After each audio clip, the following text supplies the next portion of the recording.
discovering this especially unusual shape stone in Pope County, I then began to tell my friend Herb Meyer about it, and we both got very interested in it.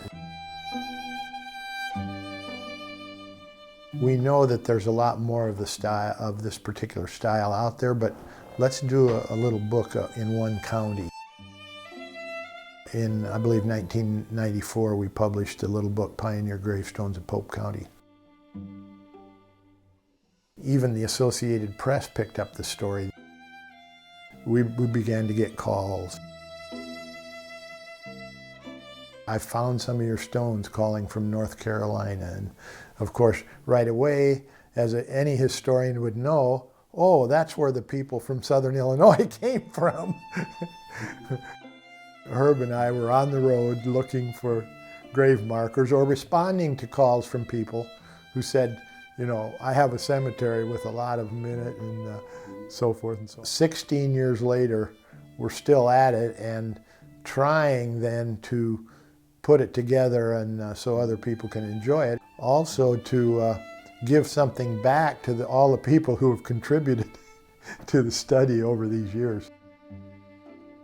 A shape in time and space, tracking the necked discoid gravemarker. We started out in the Pope County book calling it anthropomorphic or human, which most other investigators and people of interest called it a silhouette or a human image. When I got into the literature and began to communicate with people in Europe, they were using the term discoid. It reminded me that as the time and space begin to expand, I better use something a little more objective than the human shape, because as styles change through time, they change in meaning, and the circle is such an important religious symbol among all kinds of cultures that perhaps it wasn't always human image. The basic shape is the circular head, the neck, and the square shoulders. But there are varieties that travel with that.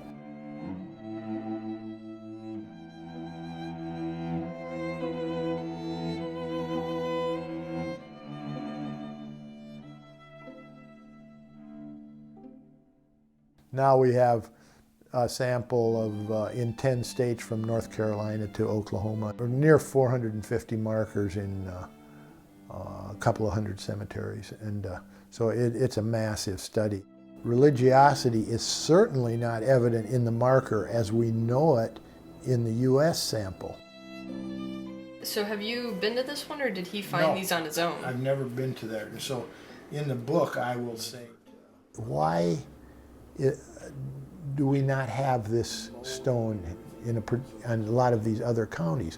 Well, because those families that carried it didn't go there, or if they did, you know, it was later in time, because time and space are constantly in motion, and so that's part of the study that's going to be fun when I get down to the 20th century, and where do we find the stones then is going to be very, very interesting. It's about cultural traits that people take with them when they move. That's what it's going to be about.